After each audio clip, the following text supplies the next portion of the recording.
this one has the root that was down on the ground, and then that one has the green part coming up. So you want to chop both ends off because we can't eat that outer layer.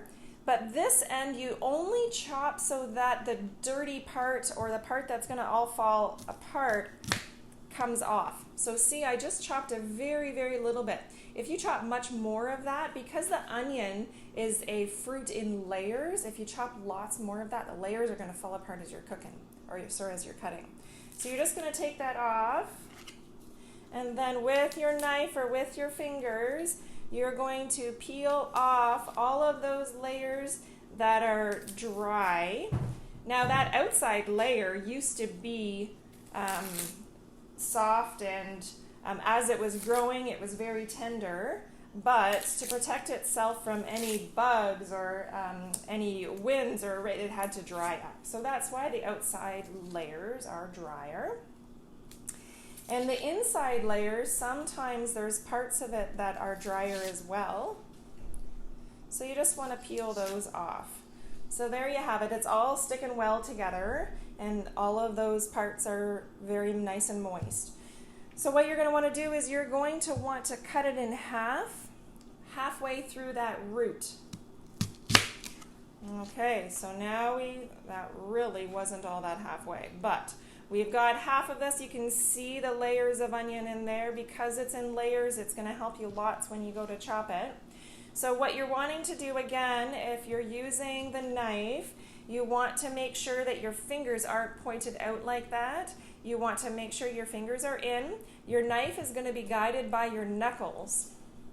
And we're going to make little slits in the onion all the way to the other side, but don't cut all the way to the root. Leave about 1/4 of an inch, and that keeps all of those slices together. And whistle while you work. If I could talk and whistle at the same time, I would, because that might just keep you from crying in the kitchen when you're cutting a very fresh onion. So as you're getting to this side, hold that together just to do the last 1 or 2 little slices. And don't forget to have a very sharp knife, because a dull knife cutting very nice and fresh onions is not going to work well. So we've sliced it all the way across. Now you can see that it's all staying together nicely. If you cut it closer to the root, then it might not be, but it just makes it a little bit harder for holding together.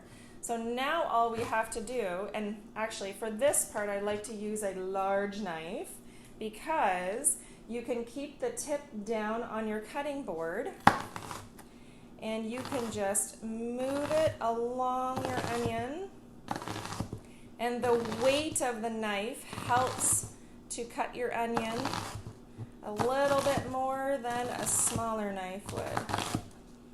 So as we get to the end, you see it's kind of long on one side. Always find a flat surface if you can, and move it around your onion. The easiest way to do it is to keep the tip of the big knife down on the cutting board and move your onion around.